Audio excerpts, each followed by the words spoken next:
Alléluia. Voilà, là, on sent qu'on est là. Alléluia.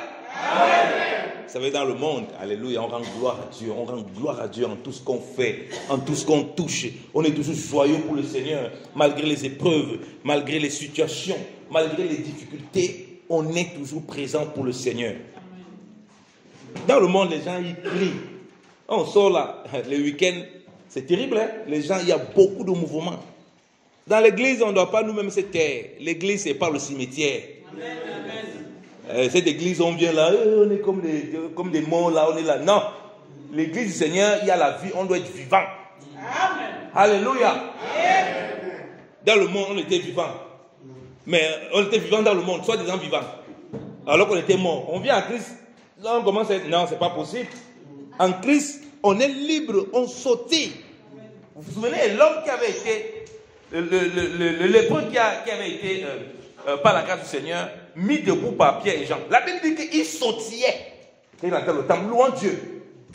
Il n'a pas marché, ah, je marche. Non. Quand il a marché, il a commencé à sautiller dans tous les sens. Et louant Dieu, la Bible dit louant Dieu. À l'église, non, on va rester vraiment, on va sautiller aussi pour Christ. Alléluia. Amen. On va louer Dieu, nous sommes bien vivants. Hein, tu vas quelque part, si tu veux, c'est pas au restaurant pour manger. Les gens ils mettent la musique. Quand tu vas prier, tu pries, tu sanctifies ton repas et tu manges. Pourquoi on a peur d'affirmer notre foi en Christ aujourd'hui? C'est un problème. Tu es chrétien, un chrétien caché. Non, c'est fini ça. Il n'y a plus de disciples cachés. Maintenant, nous sommes les disciples découverts. Amen. Alléluia. Amen. Les amens là sont faibles. Alléluia. Il ne faut pas avoir peur. Il faut exprimer ta foi. Parce que parmi les gens qui vont te persécuter, il y a des gens qui ont besoin de ça. Il y a les gens qui ont besoin de la vie de Christ. Ils doivent voir que cette vie bouillonne en toi. Quand un bébé vient au monde, on sait qu'il est venu. S'il ne crie pas, on va s'arranger un peu à le taper pour qu'il crie. On va le bouger pour qu'il ne crie pas. C'est ça qui prouve qu'il a la vie. Mais nous, on dit qu'on a la vie, mais on est muet. Les gens n'entendent pas nos cris. Ça, c'est pas normal, bien aimé dans le Seigneur. L'église est devenue un peu, trop fade. Donc nous devons être vivants et bouillants pour notre Seigneur. Amen. Amen. C'était l'introduction. J'aimerais qu'on prie d'abord. On prie vraiment. Ces temps, on est aussi beaucoup secoué. C'est la période hivernale, il y a beaucoup de maladies aussi, des grippes, des situations difficiles que nous traversons, comme nous pouvons le voir. Le serviteur de Dieu aussi qui a traversé ce moment difficile. Papa Gédéon et Bastien qui mettait aussi sur la plateforme le problème qu'il a avec ses vaches. Vous savez qu'il s'occupe de toutes ces choses-là. Et je sens vraiment qu'il faut prier pour cela, pour la santé, que le Seigneur fortifie l'Église durant ces moments, tant dans les affaires que les bien-aimés font, notamment Bastien dans ce qu'il fait, parce que c'est ce qui lui permet de subvenir à ses besoins, de survivre et de subvenir aussi à ses besoins, et la santé de son bétail et aussi la santé qu'il a.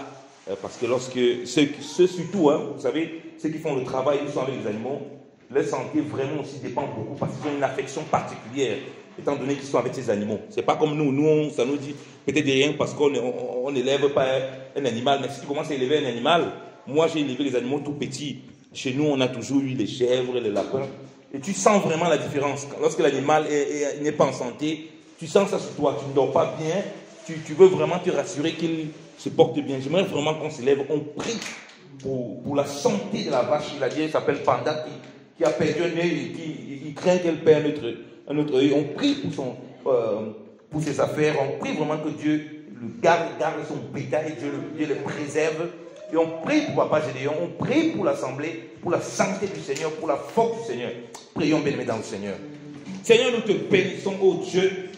Père, pendant ce moment hivernal, ô Dieu, nous te remettons au Père Bastien, Seigneur. Père, que son cœur ne soit point troublé, ô Dieu, au nom de Jésus. Seigneur, donne la santé et la vigueur au Père, à son bétail, ô Dieu. Papa, oui, tu vois ses préoccupations, ô Dieu. Toi qui dis au Père de ne s'inquiéter de rien, mais en toutes choses, de faire part de nos besoins au Père, par des prières et des supplications. Et la paix de Dieu, la paix laquelle surpasse toute intelligence, gardera nos cœurs en Jésus-Christ, Seigneur. Père, merci parce que tu gardes le cœur de Bastien. Merci parce que tu guéris au papa pendant. Merci parce que tu préserves son troupeau. Merci parce que tu préserves ses affaires, oh Dieu, au nom de Jésus. Père, nous te remettons, oh Dieu, ton serviteur, Papa Gédéon, au Papa, qui souffre dans sa chair, au Père. Nous prions, au Papa, non seulement pour lui, au Père, mais dans l'église, surtout en ces moments difficiles d'hiver, au Père, que tu apportes, Seigneur de gloire, que tu donnes encore au Père une pleine vigueur, au Père, une pleine santé, au Père, à ton peuple, oh Dieu, au nom de Jésus de Nazareth, au Père. Je te bénis encore, oh Dieu, des puissants témoignages, au Père, qui sortiront parmi ton peuple de gloire. Des puissants témoignages, au Père, qui proclameront, oh Dieu, oh Seigneur, la victoire du Seigneur, au Papa, en toutes choses, au nom de Jésus. Alléluia. Seigneur, merci pour ta grâce, oh Dieu. Merci, Seigneur, pour ta présence, oh Seigneur.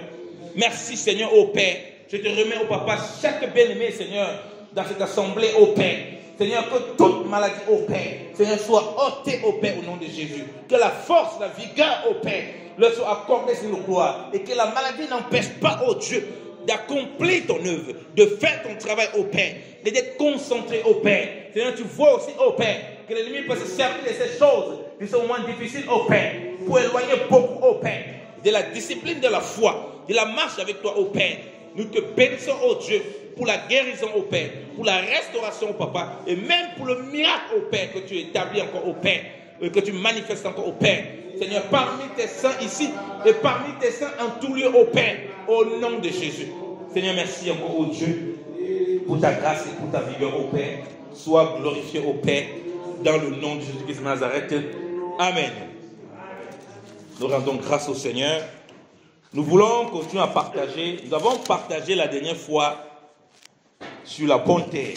Alléluia. Un bon message que le Seigneur nous a donné pour nous édifier dans notre marche. Et nous allons continuer dans cette lancée. Nous allons décortiquer.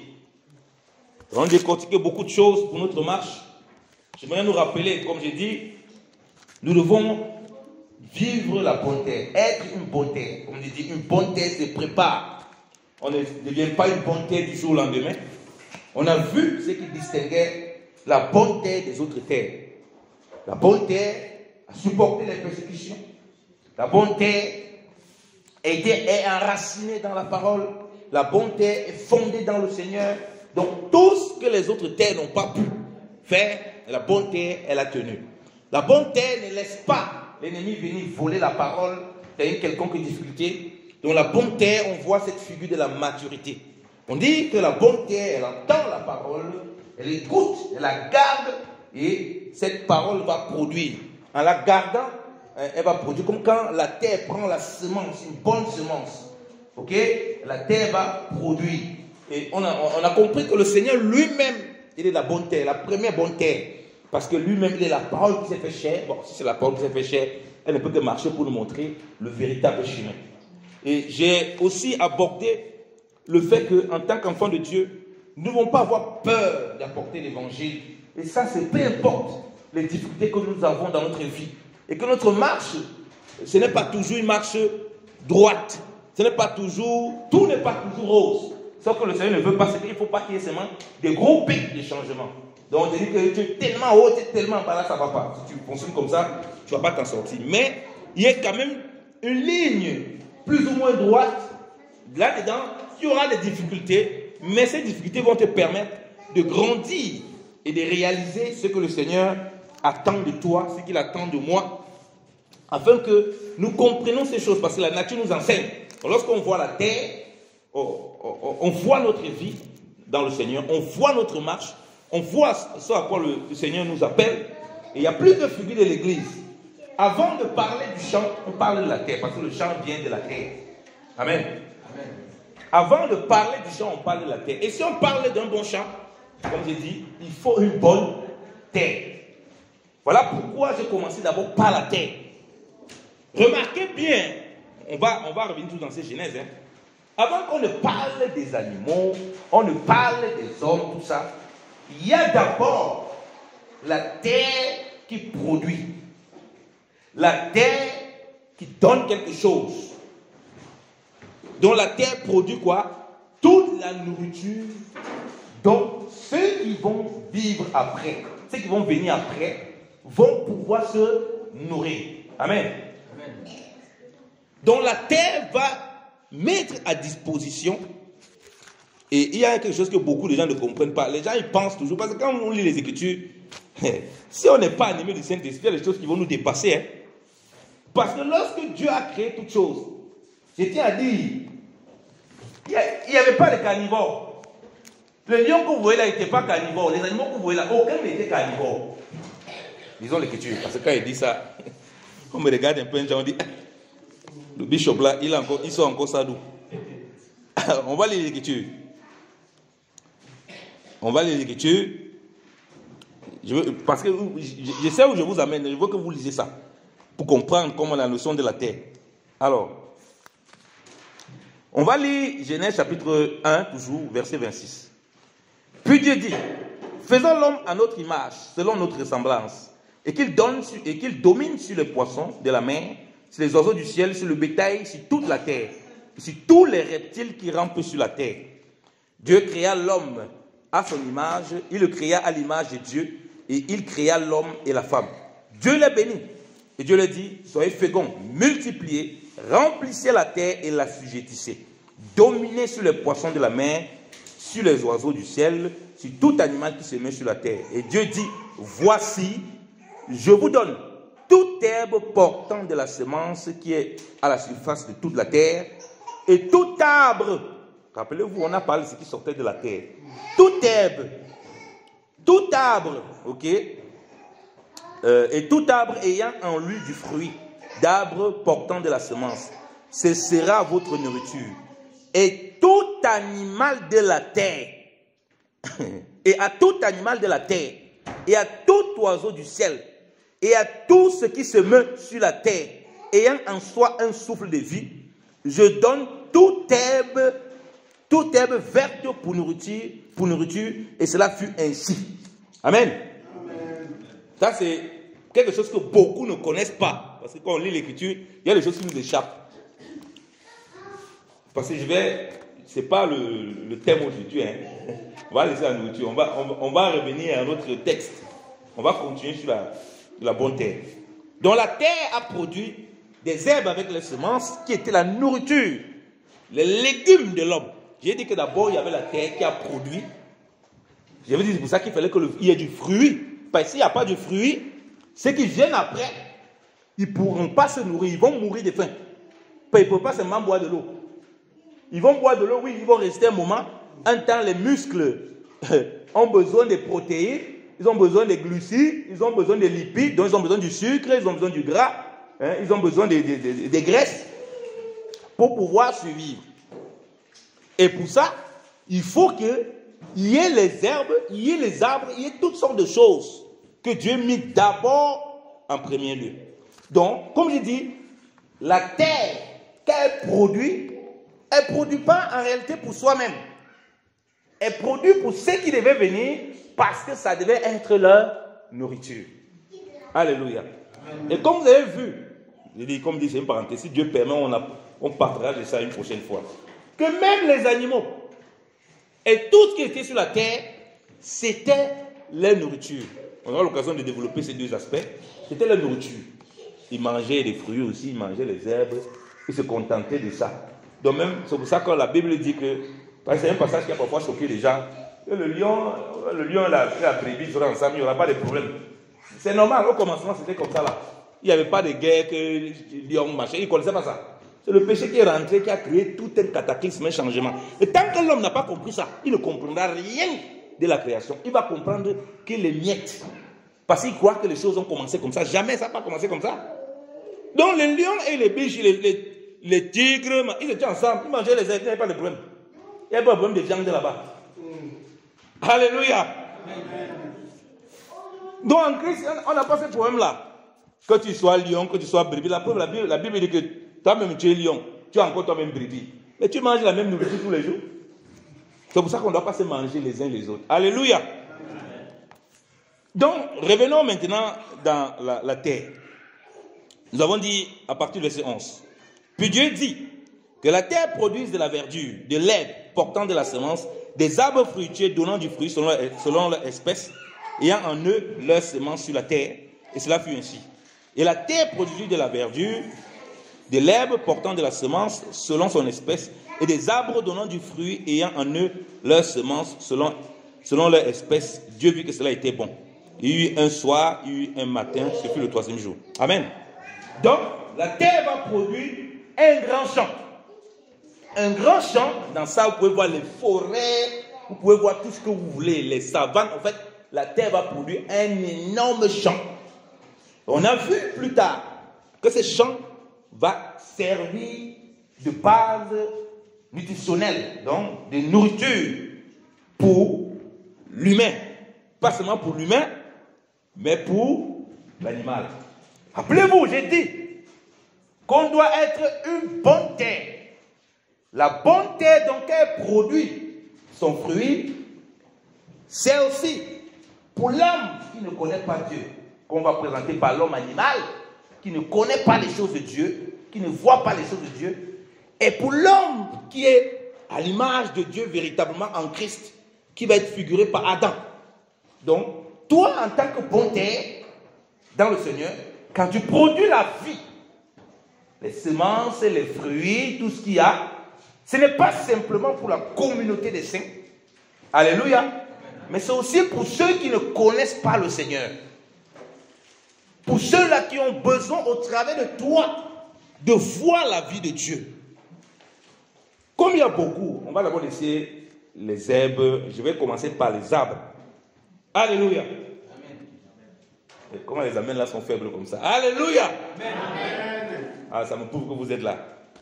Donc, c'est un grand champ. Dans un champ, on cultive, on plante chaque chose, on cultive chaque chose en son temps. Et chaque chose a un rôle spécifique. Il y a les gens qui vont manger uniquement des herbes.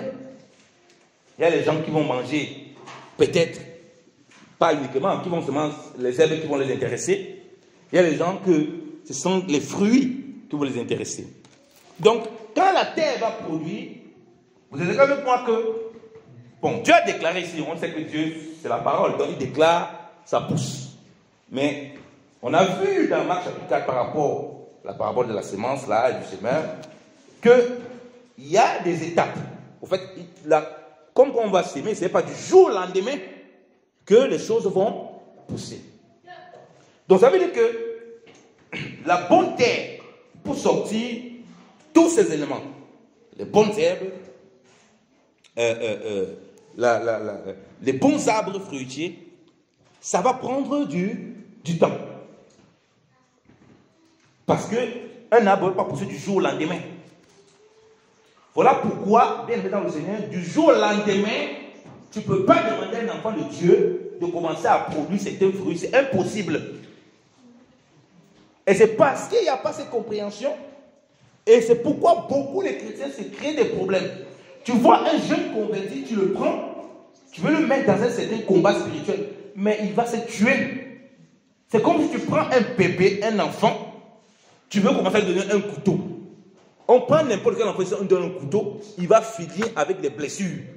Parce qu'il ne connaît pas à quoi ça sert.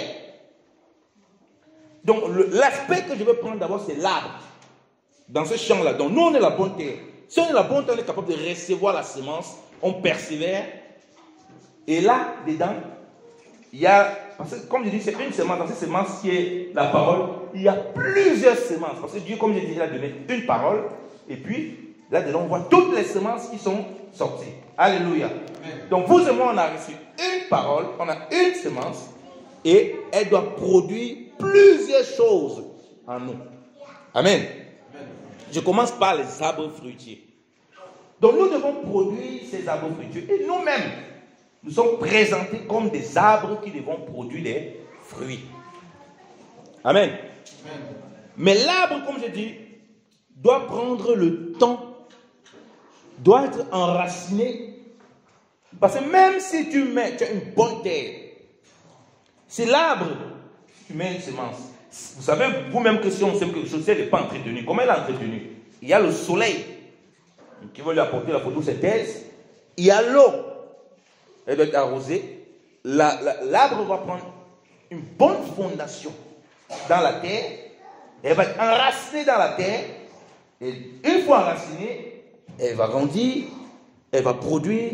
Comme la terre est bonne, ça c'est sûr que les fruits de l'arbre seront bons. Alléluia. Amen. Voilà pourquoi quand les gens veulent faire les expériences là, ils cherchent de bonnes terres. Ils savent qu'on ne peut pas s'aimer, pas planter n'importe où parce que la terre ici n'est pas bonne. Voilà pourquoi certains fruits, on ne peut pas les faire ici. On est obligé de les faire dans certains autres endroits parce que la terre est dans de meilleures conditions pour les recevoir et le climat qui va avec. Donc, l'enfant de Dieu commençait à produire des fruits. Parce que les fruits là sont vastes. Il y a beaucoup de fruits que l'on doit produire. Beaucoup. En tant que, j'ai dit, la bonne terre doit devenir un champ. Mais le champ, ce n'est pas un jour. Tu veux prendre un aspect du champ qui est des arbres. Et vous savez que les arbres ont plusieurs choses qu'elles apportent. Elles n'apportent pas, les arbres fruitiers n'apportent pas seulement les fruits. Il y a les feuilles. Amen. Il y a les feuilles qui permettent aussi aux animaux de faire de l'ombre, de se mettre à l'ombre. Amen. Comprenez bien où je parle, retenez tout ce que j'ai dit là. Et l'arbre aussi permet à certains animaux d'avoir leur maison, d'avoir leur abri.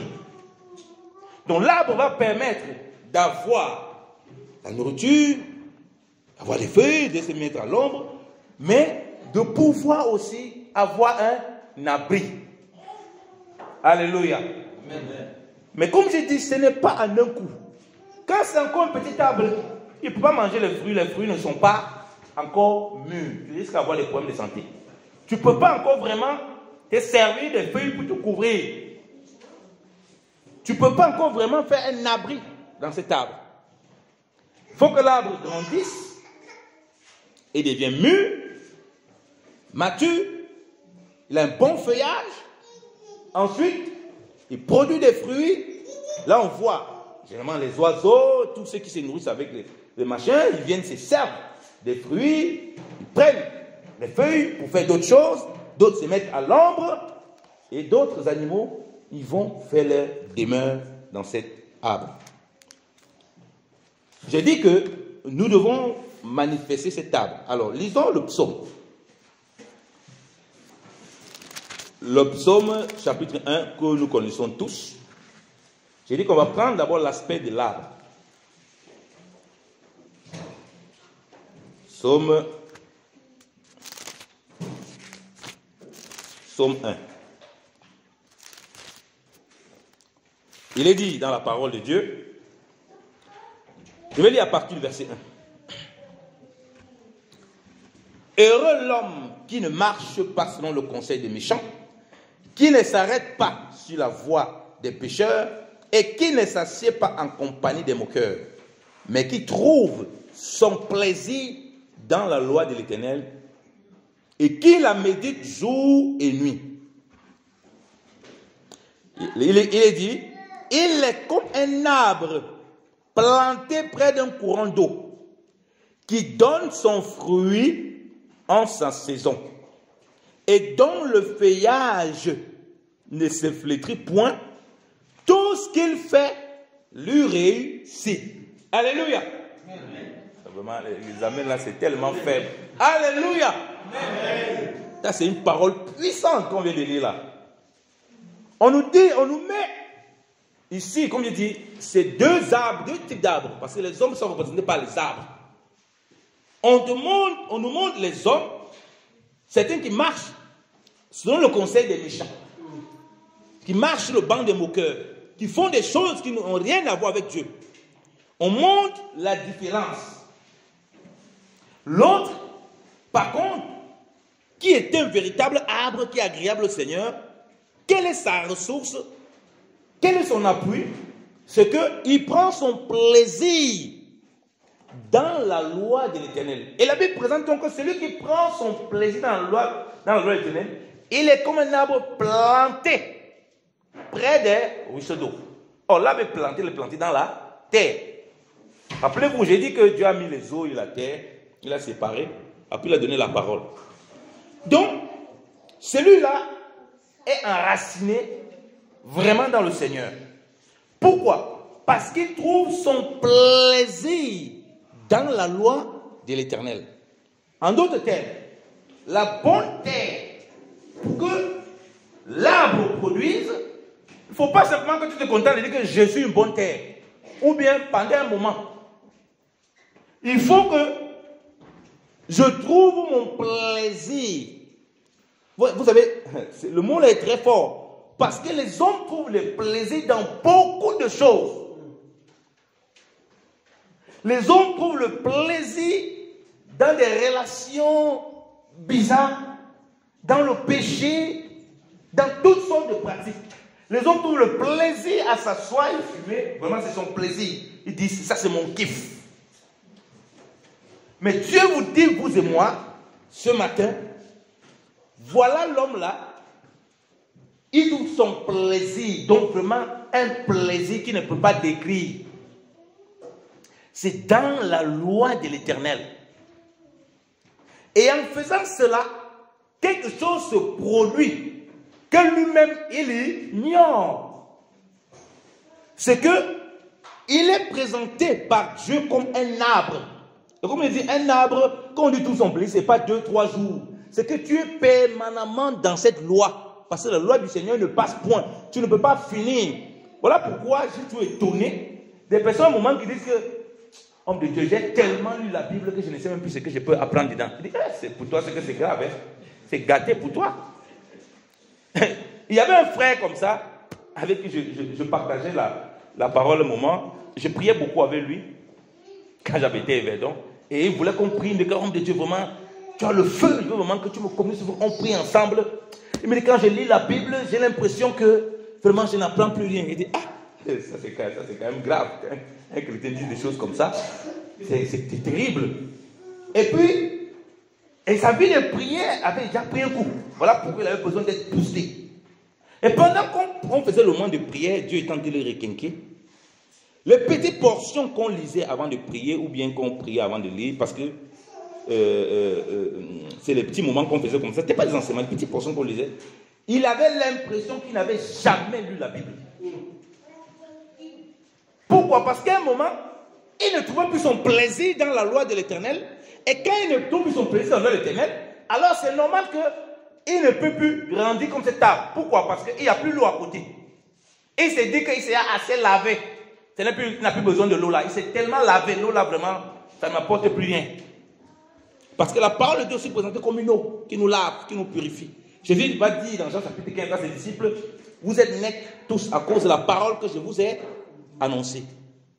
Elle lave, elle nettoie, elle sanctifie, elle éclaire. Mais pour celui qui demeure dans la loi de l'Éternel, qui plonge les regards dans la loi de l'Éternel, ce n'est pas un moment. Parce qu'en réalité, toi et moi, on ne sait pas quand le fruit va sortir. C'est ça qui est merveilleux. Parce que l'arbre ne décide pas qui va manger de son fruit. Il y a quel arbre qui décide qui va manger son fruit. Il y a quel arbre qui décide à quel moment le fruit va pousser, à quel moment telle chose va pousser. Aucun arbre ne décide de ça. La Bible nous dit, par la bouche de Paul, 1 Corinthiens chapitre 3, Paul dit, moi j'ai planté, j'ai semé, l'autre est venu arroser, et c'est Dieu qui fait croître. Vous voyez que donc, lorsqu'on plonge les regards dans la loi du Seigneur, c'est lui qui fait croître cela. Comme c'est lui qui fait croître cela, la qualité et la quantité des fruits ne dépendent pas donc de moi. Si un seul instant je commence à dire, je connais déjà assez, je comprends tout, c'est le problème qu'on a aujourd'hui parmi les chrétiens. Les gens connaissent tout, ils comprennent tout, ils enseignent les pasteurs, ils concrétisent le pasteur, ils connaissent tout. Ils connaissent tout. Tout le monde est docteur, tout le monde est prophète, on ne peut rien dire. Et voilà pourquoi les vies sont bizarres, renversées, bizarres. Les gens sont chez eux, ils disent, j'ai déjà tout lu la Bible, il va encore prendre quoi? C'est normal qu'après, quand il faut voir les fruits, on a peur. Tu n'es pas un arbre qui est agréable, tu es un arbre qui est effrayant. Parce qu'on regarde, il n'y a aucun fruit. Même les feuilles, il n'y a pas les feuilles. Les feuilles sont les feuilles mortes.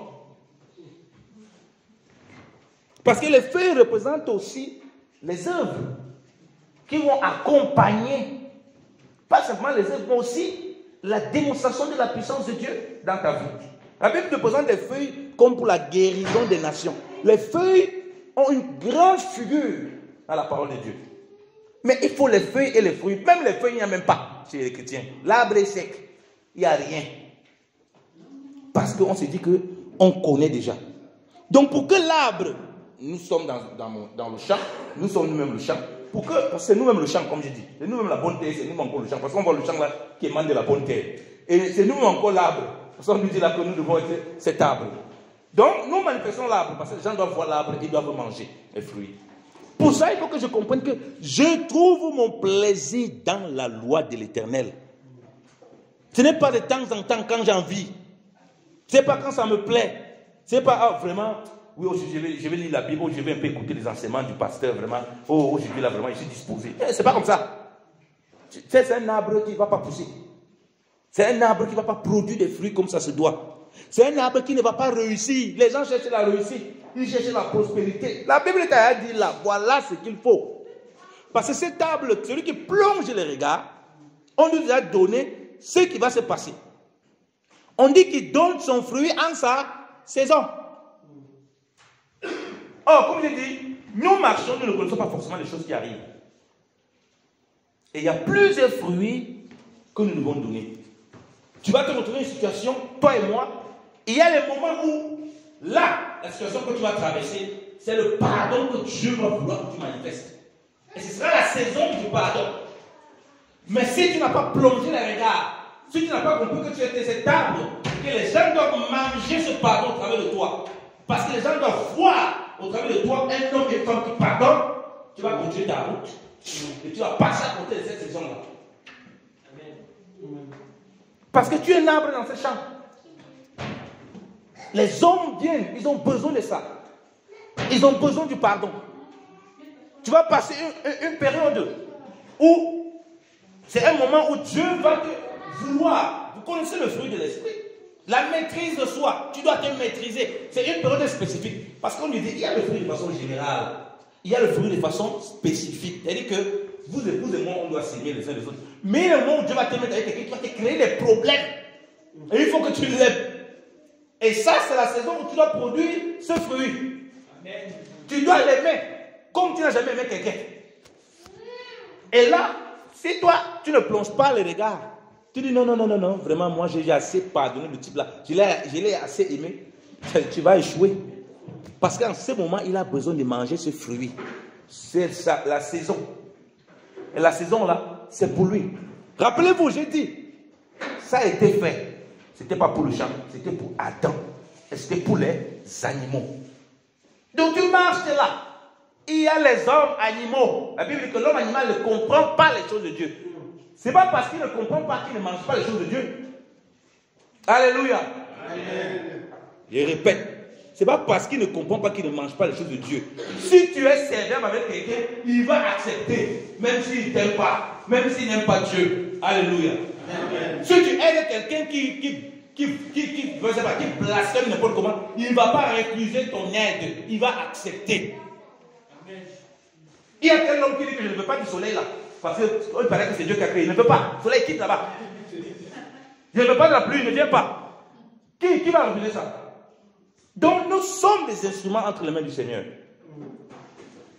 Que les gens acceptent ou pas. Comme je dis, pour l'homme animal, comme pour l'homme spirituel. Oh, comme je dis, tu ne connais pas la saison en réalité, toi et moi on ne connaît pas. Ce n'est pas comme les saisons physiques, hein. Quand on dit oui, vraiment, c'est pas comme ça dans les choses spirituelles. À un moment ou l'autre, la personne avec qui tu t'entends très bien, une difficulté va arriver.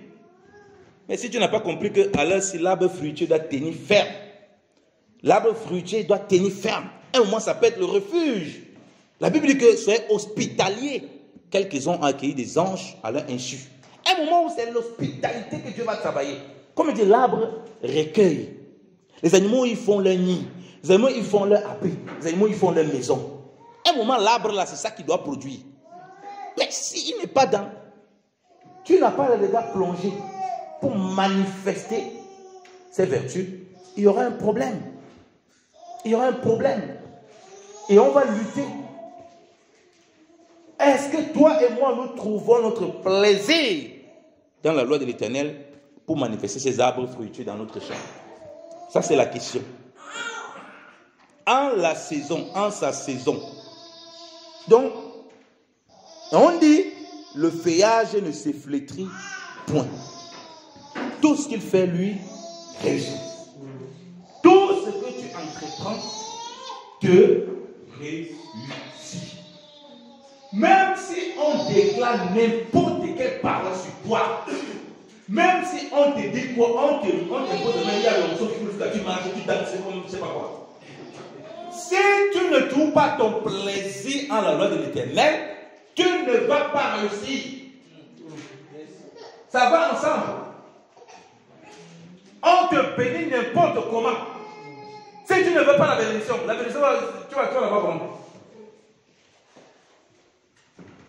Tu veux refuser d'être un arbre. Tu veux un arbre avec des fruits amers. Qui va s'approcher de toi? Même lorsque tu connais on connaît le Seigneur, les gens ne nous aiment pas à cause de notre foi. Ils n'ont pas le choix que de venir auprès de nous pour recevoir la vie.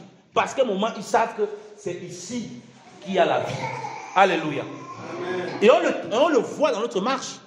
Les gens qui disent que le type là, la sœur là, elle est bizarre. Mais si tu pars là-bas, tu es sûr que tu vas ressortir avec une parole de sagesse incroyable, avec des conseils magnifiques. Pourquoi? Parce qu'il reconnaît que tu as quelque chose qui peut lui permettre de traverser certaines situations. Et en ce moment, c'est l'arbre qui le manifeste. L'arbre, on le voit. Et on voit ses fruits. Il y a des choses qu'on ne peut pas te demander parce qu'on voit comment tu marches. C'est une chose lugubre, on ne peut pas. Il y a des choses qu'on va venir te demander parce qu'on sait que là-bas, on aura des bons conseils, on aura des bonnes solutions. Mais les gens ont besoin de ça. Les gens dans le monde sont... Il y a des gens, même rien que la joie.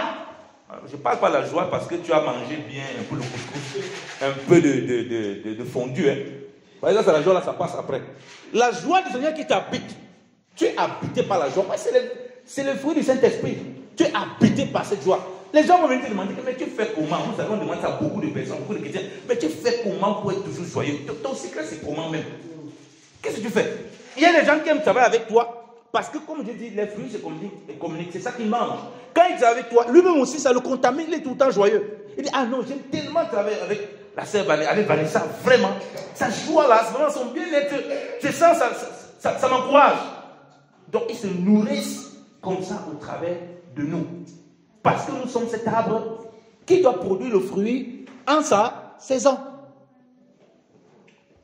Mais si tu n'as pas le fruit, tu n'as pas la joie, tu n'as pas la paix, tu n'as pas la justice. Mon frère, vraiment, je ne sais pas qui va venir manger cet arbre. Un arbre qui est acide, même les animaux, quand ils goûtent acide, ils ne reviennent plus. Il dit que vraiment l'arbre, si ce n'est pas bon, il ne veut plus manger. Mais lorsqu'on goûte, l'arbre ici est bon. Comme il dit, l'homme animal, il ne fait que pour son intérêt. Mais Dieu sait qu'au travers de ça, c'est par là aussi qu'il peut toucher plusieurs et qu'il peut apporter la vie à plusieurs. Alléluia. Amen. Mais c'est que ton rôle et moi, c'est de produire les fruits. C'est d'abord de produire les fruits. Et c'est là où on va identifier. Est-ce que... On va lire un passage. Parce que même la sanctification est un fruit. La sainteté est un fruit. Les gens vont voir ta vie sainte, ta vie consacrée à Dieu. Ça va les piquer. Ils auront envie de cette vie. Romains chapitre 6. Romains chapitre 6. On va lire Romains chapitre 6, bien-aimés dans le Seigneur. Que nous dit l'Écriture?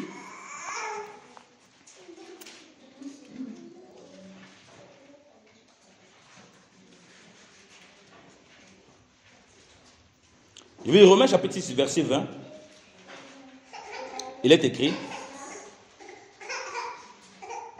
car lorsque vous étiez esclaves du péché, vous étiez libres à l'égard de la justice. Quels fruits portiez-vous alors? Des fruits dont vous rougissez aujourd'hui, car la fin de ces choses, c'est la mort. Vous voyez, dans le monde, comme il dit, celui qui marche sur le conseil des méchants, les fruits qu'il porte, c'est le fruit de la mort. C'est le fruit qui ne donne pas la vie. Donc, on présente les hommes comme des arbres qui produisent des fruits, des arbres fruitiers. Mais chacun a un type de fruit. Ceux qui aiment la mort mangent les fruits de la mort. Ceux qui aiment la vie mangent les fruits de la vie. Mais comme il dit, dans le monde, eux-mêmes ils reconnaissent les bons fruits, les fruits qui sont agréables. Même s'il n'aime pas l'arbre, il reconnaît que ses fruits sont bons. Il dit, mais maintenant, étant affranchi du péché et devenu esclave de Dieu, vous avez pour fruit la sanctification, la sainteté et pour fin la vie éternelle. Amen. Et dans cette traduction, la sanctification. Vous avez pour fruit la sainteté. Voilà pourquoi l'Écriture dit dans 1 Corinthiens chapitre 1, 30, Christ est notre sanctification. La sainteté, c'est un fruit. La sanctification, c'est un fruit. Ça veut dire que c'est pas, tu ne peux pas demander à quelqu'un du jour au lendemain. Comme ça qu'il devient, il manifeste sa sainteté. C'est impossible. Voilà pourquoi ce que tu parviens à faire aujourd'hui, tu ne peux pas imposer aux frères de faire ça là où ce n'est pas possible. Comme c'est un fruit, ça va arriver à maturité, parce qu'il va grandir, parce qu'il trouve le plaisir dans l'éternel. Et comme nous sommes différents dans le corps de Christ, ce que tu parviens à faire aujourd'hui là, l'autre ne va pas pouvoir faire forcément aujourd'hui. Peut-être il va faire ça dans 2 ans, dans 3 ans. Ce que toi tu parviens à faire, certaines choses que tu parviens à faire, l'autre n'y parvient pas forcément. Ça ne veut pas dire qu'il ne marche pas. Il n'y a pas un baromètre de sainteté. Tu ne peux pas définir que voici la sainteté et c'est toi. Ce n'est pas possible. C'est Christ qui est la sainteté. Au travers donc de lui, Christ qui est notre sanctification, tu commences à produire le fruit de la sainteté. Alléluia. Donc la sainteté, c'est un fruit. La sainteté, ce n'est pas un ensemble de choses que tu fais. Si tu veux citer l'ensemble de choses que tu fais, tu ne vas jamais finir. Il y a tellement de choses que tu peux faire que tu ne peux pas faire. Donc, on comprend donc que c'est étant plongé dans la loi du Seigneur, comme cet arbre, tu commences aussi à produire la sainteté comme fruit. Alléluia. Amen. Et ça, c'est très important pour notre marche en tant qu'enfant de Dieu bien-aimé dans le Seigneur. Et combien comprennent ça? On connaît les fruits de l'esprit. On connaît les vertus de l'esprit. Mais ça prend du temps. Ce n'est pas un jour. Ne demandez pas. Et c'est ce qui se passe parfois. C'est l'erreur que parfois on fait. Quelqu'un qui ne parvient pas à plonger, je dis, comme je dis toujours, même si on répète à quelqu'un tous les jours, ne vole pas. Il y a des lois dans le monde, il y a des lois de science. On a beau dire ne vole pas, les gens volent toujours. Et ça n'empêche de voler. Ça n'empêche pas de voler. Et c'est ce que parfois on ne comprend pas. Si la parole de Dieu ne pénètre pas quelqu'un, tu as beau lui dire, ne ment pas, il va mentir. Si la vérité n'est pas un fruit qui émane de lui, c'est-à-dire en plongeant les regards dans le Seigneur, il commence à voir la vérité se formant en lui, il sera un grand menteur. Même si Paul lui dit ne manque pas, ne manque pas, ne manque pas. Et c'est malheureusement parfois comme ça qu'on va enseigner les chrétiens. Alors que ce sont des arbres. Tu as vu un arbre du jour au lendemain, il produit le fruit comment? Alors je veux te dire au frère si, à la sœur si, combien de manque comme ça l'enfant si? Il va mentir. Et ça c'est la loi. Et on va prêcher l'évangile comme ça. La loi de l'éternel dont tu plonges le regard, c'est dans le but d'être un arbre. C'est-à-dire que ça se forme étape par étape. Aussi longtemps que quelqu'un n'est pas enraciné, tu perds ton temps. Tu vas te fatiguer. On va se fatiguer, on aura les mots de tête. Ça va à l'époque. Je vais vous donner un témoignage. C'est des choses qu'on a appris dans le ministère comme ça. Alors, c'est pourquoi être conducteur n'est pas facile. Les gens qui parlent souvent, si on te met à la place du passé, on dit reste là quelques instants, tu supportes un peu les brebis. Beaucoup vont abandonner. Il y avait un jeune frère comme ça là qui parlait, il se plaignait beaucoup auprès de moi. Je dis comment ça va pas ça? Il se plaignait beaucoup. Le jeune frère là, tellement. Alors, il y avait quelqu'un de sa famille qui apparemment avec lui. Il dit écoute jeune frère, personne de ta famille là qui tu dis qu'elle veut comprendre les choses du Seigneur, tout ça. Je te laisse un peu, tu te occupes un peu de cette personne. Le jeune frère dit ah oui vraiment elle a compris les choses de Dieu, vraiment elle essaye. Après 2 semaines elle a abandonné que non, elle n'est pas convertie, ce n'est pas un enfant de Dieu. Il a dit mais il y a 2 semaines avant, tu me disais que c'est un enfant de Dieu, qu'elle a compris les choses de Dieu. Mais voilà 2 semaines, tu n'as pas tenu, tu as abandonné. Et ça commence à le rendre humble. Pour se rendre compte que non, ce n'est pas si facile que ça. Ce n'est pas un claquement de doigts. Et il dit non, elle n'est pas convertie. Elle est tout le temps distraite quand il faut partager la parole de Dieu. Elle est tout le temps distraite quand il faut prier. Je suis tout le temps en train de parler. Je m'énerve et dis que tu vois, Dieu a révélé que tu n'as pas encore les fruits nécessaires. Alléluia. C'est ça que tu n'as pas compris, que c'est de toi qu'il s'agit d'abord. Tu as vu la personne, mais tu ne comprends pas, c'est toi qui n'es pas prêt. Ça révélait plutôt que tu as un problème avec les fruits. Que tu as un arbre qui a les fruits acides, qui ne sont pas encore arrivés à maturité. Parce que même pour l'œuvre du Seigneur, tu dois être préparé. Lorsque tu as appelé un ministère, tu dois être préparé. Dieu va te faire passer par les choses difficiles. Conduire est difficile, hein? Conduire des hommes. J'aime souvent le parallèle que le pasteur il a fait. Il dit que pour conduire 1000 brebis, 1000 vaches, tu as besoin d'un bâton. Mais pour conduire un chrétien, tu as besoin de 1000 bâtons. On vous dit que, parce que le bâton là, va se casser sur le chrétien tout le temps. Que tellement il a la tête dure. Que si tu n'es pas prêt, tu vas abandonner. Comme pour dire qu'il faut avoir la patience, il faut que ce soit produit en toi.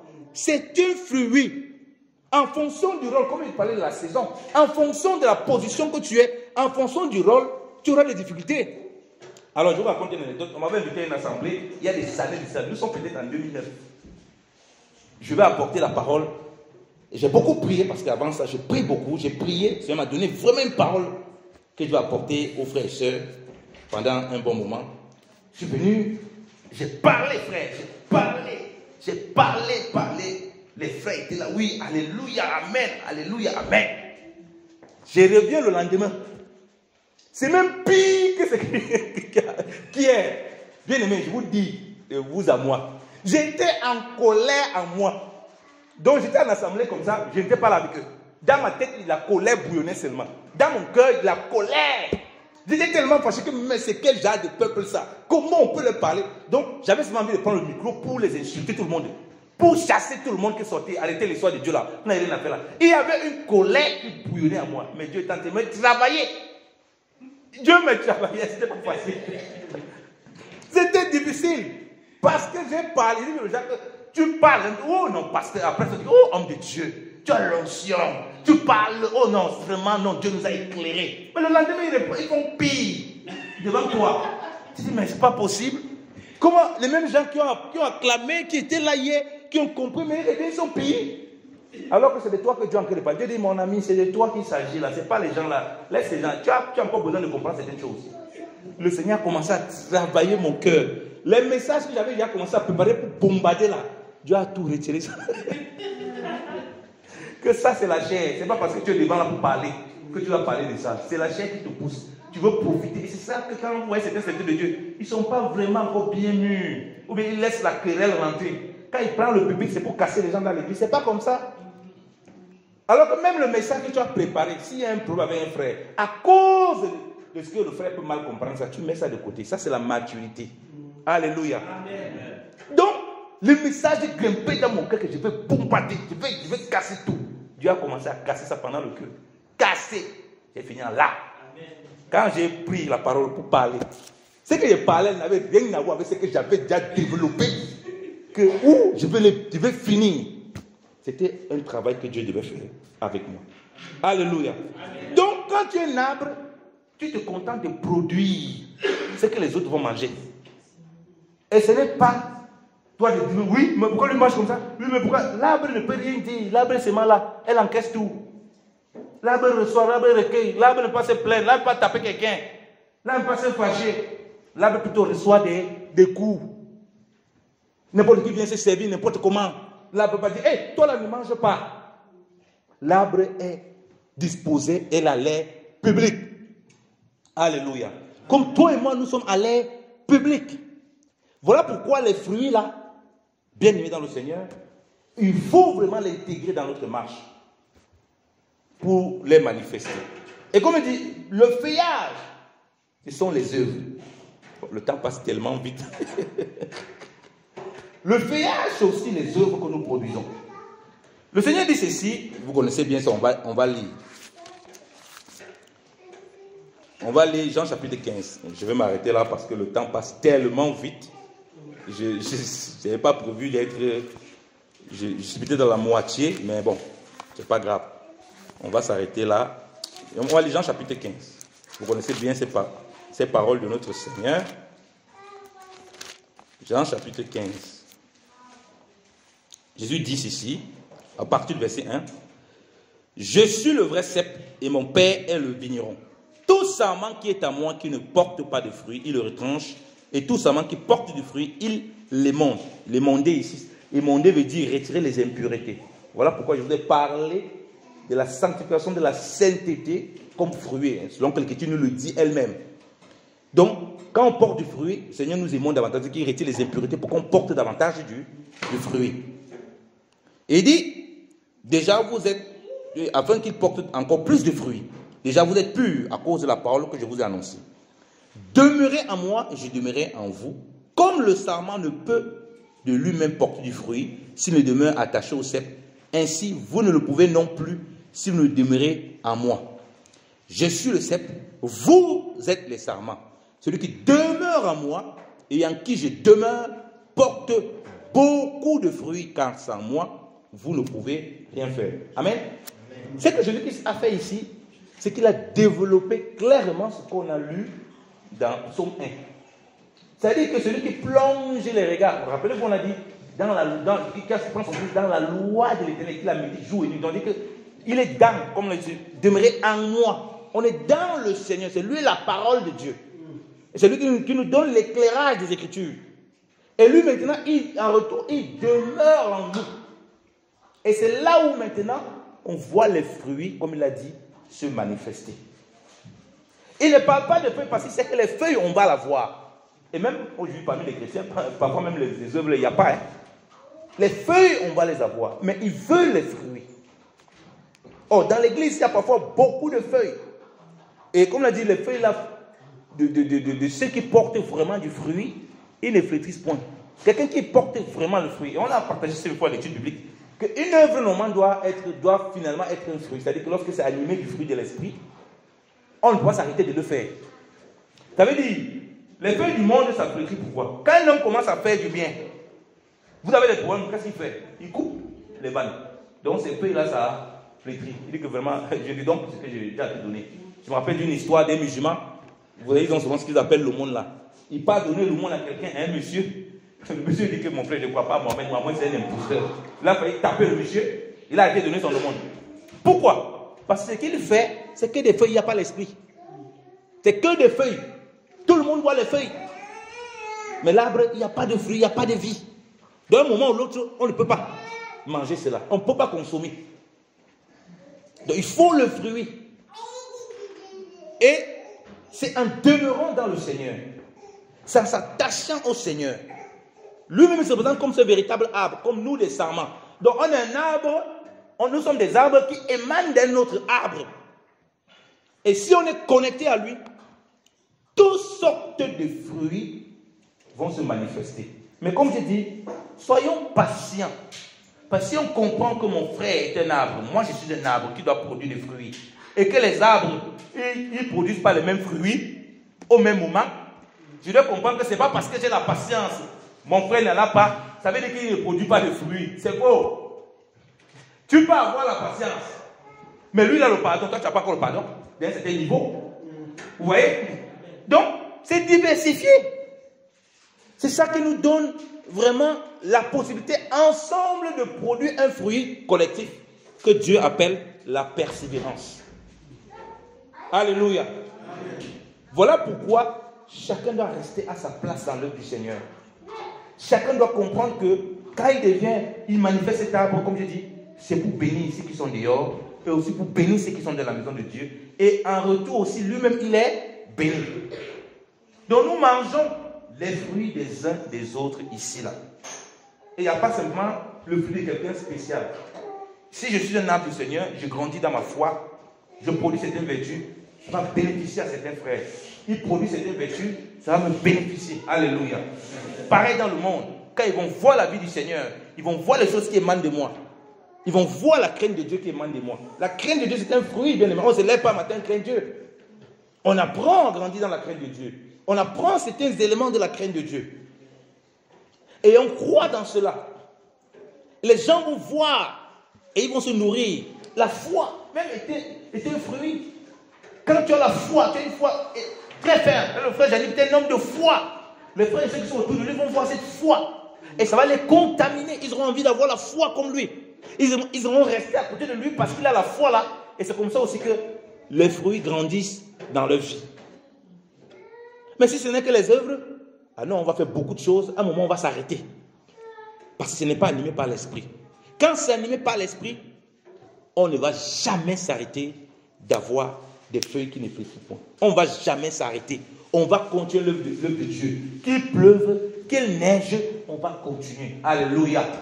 Parce que c'est poussé par les fruits et l'esprit. Mais si c'est simplement les dons, l'agitation, on fait beaucoup de choses. Comme je dis souvent, un matin on se lève, j'ai apporté le micro, je pars, pasteur Israël, donne-moi mon micro, donne-moi mes micros. Vraiment, moi je suis fatigué, Dieu ne m'a rien apporté, rembourse-moi tout ce qu'il a donné ici. Tous mes temps de batterie, Fabrice va dire tous mes temps de batterie là, vraiment, il faut me payer tous mes temps de batterie là. Même la batterie là, c'est moi qui va apporter ça, j'avais contribué. Donnez-moi ma part sur ça, ou bien je coupe une partie de la batterie et pas avec. Ça, c'est les feuilles, ça sans fluide. Donc, nous devons faire l'œuvre du Seigneur, mais avec le Seigneur. Alléluia. Parce qu'on peut servir Dieu sans Dieu. Mais nous servons Dieu avec Dieu. C'est-à-dire, plongeons nos regards dans la loi de l'Éternel. C'est-à-dire, demeurons en Jésus-Christ, désirons le Seigneur, soyons patients envers les autres, laissons les fruits grandir, arriver à maturité de tout un chacun. Et soyons patients envers les uns les autres, supportons les frères et sœurs. Et le fruit du Seigneur, et les merveilleux fruits du Seigneur, vont bénir tant les animaux dans le monde, et vont aussi bénir l'Église du Seigneur. Que le Seigneur soit béni au nom de l'Église de Nazareth. Amen. Amen.